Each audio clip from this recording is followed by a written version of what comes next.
मोदी 3 सरकार के आज प्रथम बजट पेश होने वाला है। उसको लेकर किसान आखिरकार किस तरह की उम्मीद इस बार के बजट में सरकार से लगाए बैठे हैं। बात करने के लिए हमारे साथ भारतीय किसान यूनियन के राष्ट्रीय अध्यक्ष चौधरी नरेश टिकिया साहब मौजूद हैं।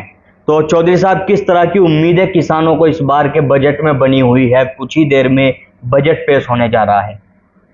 भाई एक तो बताओ, सरकार तो उम्मीद रही है जी सब आस रहे जी किसानों के प्रति। भाई हम किसान हैं, सब तो पहले तो वैसे तो पूरे देश की बात है, सबकी वो है बातचीत, सभी अपने उसकी सोचे बजट की बात। जी तो सब तो बड़ी तो किसान है, किसान की बात है। कृषि प्रधान देश है। जी किसानों को किस तरह की राहत मिले, जी जो यू खेती बाड़ी का धंधा हमारा ये किस तरह तक टिका रहे, किस तरह तक हमें फायदा हो। आज फिलहाल घाटे का सौदा हो रही खेती। जी सरकार की जिम्मेदारी है किस तरह तक यू उभरे। भाई उर्वरकों की वो है बातचीत। तो आज उर्वरक इतने महंगे हो गए, फसलों के दाम बहुत कम है, बिजली की गंभीर समस्या है। अलग अलग क्षेत्रों में हम यह कहें, कहीं धान का किसान है, कहीं गेहूं का किसान है, कहीं गन्ने का किसान है, कहीं कपास का किसान है, कहीं नारियल का किसान है। तो हम यही चाह बातचीत इन पर सब ध्यान दिया जाना चाह। इनकी खरीद कृषि मूल्य आयोग, जिसकी हम पहले से भी मांग करते आ रहे, कृषि मूल्य आयोग का गठन हो और उसमें जो कृषि जिस क्षेत्र में भी जो किसान है उनकी भागीदारी चाहे, उन्हें उन तक कम से कम उनसे पूछा जा भाई इसमें तुम्हें क्या बचत है, क्या नुकसान है। तो सही तो बात यही रहे। तो हम तो यही कहे भाई, सब उम्मीद है खैर भाई, फिर भी हम यही कहे प्रधानमंत्री जी है, अच्छी बात है, हम किसी की कुछ वो नहीं कहते, पर जो समस्या में यही तो रखी जा उसमें थोड़ा सा वो कहने भाई तो किसान सरकार विरोधी।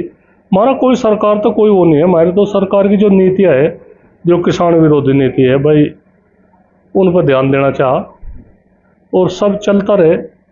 अगर कृषि का काम ठीक चलता रहेगा तो ये देश चलता रहेगा। कोरोना काल में भी जो कृषि पे वो था मामला, इन्होंने यहाँ की अर्थव्यवस्था थामने में सब चौपट हो गया था, सब धंधे चौपट हो गए थे। तो क्यों ना हम इस तरह की रहे बात, भाई किसान भी खुशहाल रहे, भाई यही है बात, और ज़्यादा तो हमारी कुछ वो नहीं है। क्या कहना चाहोगे, मतलब किस तरह की, जैसे आपने कहा कि इन तमाम चीज़ों पे कुछ योजनाएं, कुछ काम करने की ज़रूरत है, तो किसानों को उम्मीद बनी हुई है। क्या लगता है सरकार कितना खरा उतर पाएगी?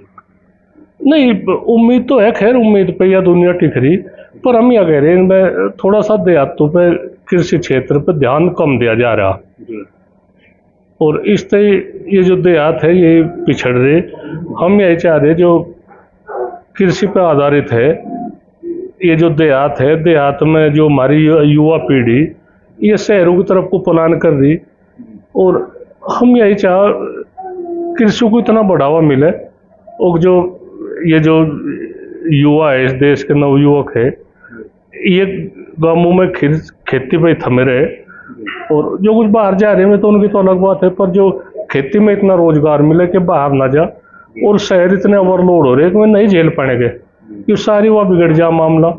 जो देहातों में जाकर शहर में कहेंगे, शहर का रहन सहन, शहर का आब हवा, शहर में काम धंधा करने की वह तौर तरीके, वे देहातों तो अलग है। तो क्यों ना हम देहातों को इतना बढ़ावा मिले और जो देहातों में रोजगार मिले और ठीक चले काम, बस यही है। जैसे मोदी 3 सरकार का आज प्रथम बजट है, तो ये तमाम उम्मीदें किसानों को बनी है। कुछ ही देर का समय बाकी रह गया है, तो क्या लगता है आपको कि मतलब तमाम चीज़ें आप बता रहे हैं, आपने कहा है कि देहात क्षेत्र में कुछ ऐसी योजनाएं हों किसानी से संबंधित के युवाओं को शहर की ओर ना आना पड़े? नहीं, यही तो बात है। कुल मिला के देहातों पर ध्यान नहीं दिया जा रहा, जो कृषि क्षेत्र है उन पर ध्यान कम दिया जा रहा, और यही मुख्य कारण हो रहा इस देश में तोबा मीचने का कारण यही है। इन पे कम ध्यान दिया जा रहा है, इन पे ध्यान देना चाह। और एक बदले की भावना था ना काम करे। सबकी बात क्या, सभी देहात में तो ये सब किसान ही वहाँ से जा रहे, ज़्यादातर 90% ही किसान वहाँ से, जो हमारे सांसद है 90% के करीब वही है। तो उन्हें भी ध्यान चाह जो देहात आ रहे, गाँव आ रहे, कृषि कार्य आ रहे हो के, तो उन्हें इस बात का ध्यान चाह रखना। और उम्मीद पे वे लोगों ने बना रखे, भाई सांसद बना रखे, तो अपने जो क्षेत्र की जो दिक्कत है, जो जिस क्षेत्र में जो खेती बाड़ी का जो कुछ काम है, उन पर सब ध्यान देना चाह।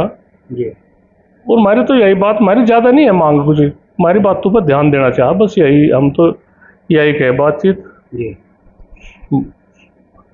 तो लगातार जिस तरह से उम्मीदें बनी हुई हैं किसानों की भी, और बेरोजगारी का भी मुद्दा लगातार है, क्या कहना चाहोगे? किस तरह के रोजगार के लिए कोई ऐसी नई योजना लेकर आए जो युवा बेरोजगार हैं उनको भी रोजगार मिल सके?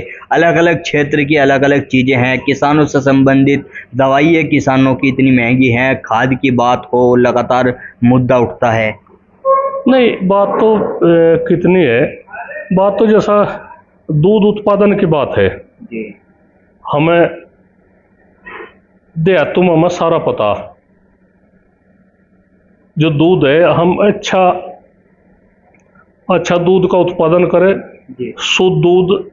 हम शहरों में दूध का नहीं उत्पादन होता, तो देहातों में दूध का रेट कम से कम 100 रुपये लीटर तो होना चाहिए। मतलब दूध पे भी रेट बढ़ाना चाह, किसानों को उम्मीद है इस बार। नहीं, इतनी लागत आ रही, जो राशन है पशुओं का बांधने का, खोलने का और चारे का कितना खर्चा है, कम से कम हम नहीं कहते भाई चलो उन्हें भी दूध ठीक रेट पे मिले, पर 100 रुपये से कम से कम दूध का चाह, जो हम बिल्कुल शुद्ध दूध दे, बिल्कुल प्योर दे, कोई मिलावट ना हो। और ये 40-50 रुपये लीटर दूध जा रहा, तो किसान तो घाटे में जा रहा, नहीं कर सकता। एक देखो 1 लाख रुपए का पशु बांध है, फिर उनका राशन भी है, चारा भी है, खोली बांधी भी है, उनकी सेवा भी है, तो दूध वही 40-45-50 रुपये लीटर जा रहा, तो क्या फ़ायदा। तो हम ये चाह रहे दूध का रेट ठीक करे, जो कर ये हो रहे सरकारी दूध है, जो वो है फैक्ट्री, जो अमूल है, हो रहे कोई कई है ये, तो इनके हिसाब तो वो भी कम ही है, वैसे 100 रुपये लीटर तो कम से कम दूध चाह। और अनाज है, अनाज अच्छा अनाज जो खाने लायक है, वो अनाज उसका रेट ठीक हो। हम ये चाह रहे, हमें तो ये बतावे भाई तुम यह फसल पैदा करो, यहाँ से तिलहन की, दलहन की, इन फसलों की कमी है तो हमें बतावे ने, उसे हमें बतावे भाई। एक मेल जोल ठीक चाह, किसानों का सरकार का एक मेल जोल सही चाह, और मिल बैठ कर बात करे, अच्छा लगे। जो किसान प्रतिनिधि है, मैं बैठ कर बात करे, प्रधानमंत्री जी भी बैठ कर बात करे, कृषि मंत्री भी बैठ कर बात करे, तो कितनी बढ़िया लगे बातचीत। एक अच्छा तालमेल है, वे भी समस्या अपनी भी बतावे, किसान की भी समस्या सुने, और ये सब चलता रहेगा। तो किसान फिलहाल खेती बाड़ी का घाटे का सौदा है, सरकार की जिम्मेदारी है। ऐसे या चीनी की बात है, चीनी अनु कह रहे भाई चीनी हमारी मजबूरी है, नहीं महंगी कर सकते भाई, और किसान मर गया नू अगर चीनी का रेट नहीं बढ़ेगा तो गन्ने का रेट नहीं बढ़ने का। चीनी की खपत है, बरोबर के देश है, उनमें चीनी की बहुत ज़रूरत है, तो वहाँ से सप्लाई करें, वहाँ से जो कुछ माल है उन तक यहाँ ले आवे, ठीक रहे एक जगह बातचीत। एक जो 1.5 लाख रुपए 1.25 लाख रुपए तनख्वाह ले रहा, क्या वो 50 रुपये किलो की चीनी नहीं खा सकता? उसमें तो चीनी की हाथ तोबा हो रही। तो ये सब सोचे। आलू का है, सभी आलू सब्जी ले तो उसका भी, आलू का किसान है वो बर्बाद हो रहा, इनका तो थोड़ा ठीक रेट हो रहा। तो हम यही चाह रहे सब तालमेल रहे, सब फसलों की भी तालमेल रहे, जो हमारी लागत आ रही, लागत प्लस फिर उसमें आमदनी। भाई हम थोड़े, हमें 10 रुपये की लागत आई हमें, और 11 रुपये का खर्चा आ गया। आमदनी तो हम क्यों करेंगे भाई वो खेती? हम ये चाह रहे खेती भी हो, जनता भी ठीक अनाज ले, ठीक तेल ले, ठीक दूध ले, सब ठीक तालमेल रहे। और किसान भी तो इस देश की रीढ़ है, किसान भी तो उभरना चाह नहीं। हम कुमाऊं पूती बने रहेंगे, हमें कुछ चाहता ही नहीं। आज युवा पीढ़ी कृषि कार्य तो छोड़ कर भाग रहे, कहते इसमें कुछ बचत ही नहीं। तो क्या होगा? वे किंगे के भी रहने के, ना वे खेती के रहते, ना वे कहीं के रहते, ना उनमें बेरोजगार हो रहे। तो सब तालमेल तो सही चाह, कृषि को भी बढ़ावा मिले और बेरोजगारी है इसका भी बहुत कुछ हल हो सके।